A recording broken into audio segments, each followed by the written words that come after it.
કચ્છી ભાનુશાલી ઓધવરામ સત્સંગ મંડળ દ્વારા કોળી સમાજના સમૂહ લગ્નનું આયોજન કરવામાં આવ્યું હતું।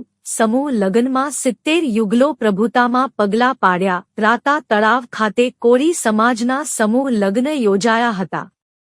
સમૂહ લગ્નની સાથે પશુ હોસ્પિટલનું ભૂમિપૂજન કરવામાં આવ્યું હતું।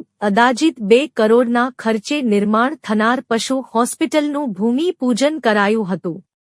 રાતા તળાવ ખાતે ઓધવરામ સત્સંગ મંડળ દ્વારા પ્રથમ વખત કોળી સમાજના સમૂહ લગ્નનું આયોજન કરાયું હતું। સમાજમાં સામાજિક સમરસતા વધે તેવા ઉદ્દેશ સાથે સમૂહ લગ્નનું આયોજન કરાયું હતું।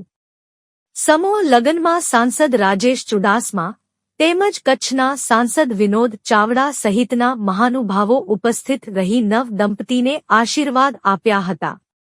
રાતા તળાવ ખાતે આયોજિત કોળી સમાજના સમૂહ લગ્નમાં 70 યુગલોએ પ્રભુતામાં પગલાં પાડ્યા હતા। સ્ટોરી રમેશભાઈ ભાનુશાલી નલિયા અબડાસર કચ્છ। जी बेन, आज जे समूह लग्न जे राता तळाव खाते योजવામાં આવ્યા છે, શું ખાસ વિશેષતા છે, શું કહેશો? આજે ખાસ વિશેષતા તો અમને એ લાગે છે કે આજે અહીંયા મોટા ભવ્યમાં ભવ્ય ત્રિવેણી સંગમનું અહીંયા સંગમ થયું છે। મા આશાપુરામાં તો સાક્ષાત બિરાજેલા જ છે, પ્લસ અહીંયા ગૌમાતા અને ગૌમાતાનું સ્થાન તો અહીંયા મોટામાં મોટું આપવામાં આવ્યું છે। પ્લસ એની સાથે મોટી હોસ્પિટલનું પણ આજે ખાતમુહૂર્ત થયું છે।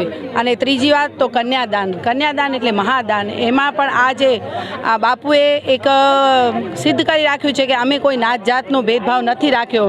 હિન્દુત્વ એટલે સનાતન ધર્મને પકડી અને બાપુએ આ મોટામાં મોટો ઝુંબેશ ઉપાડ્યો છે અને બધી નાત એક જ છીએ, આપણે બધા એક જ માની સંતાન છીએ, એ સિદ્ધ। હું હરિભાઈ શંકરલાલ કટારમલ, કચ્છગામ નલિયા। રાતા તળાવ ઓધવરામ સત્સંગ મંડળ અહીંયા જે ચાલે છે ત્યાંનો પ્રમુખ છું।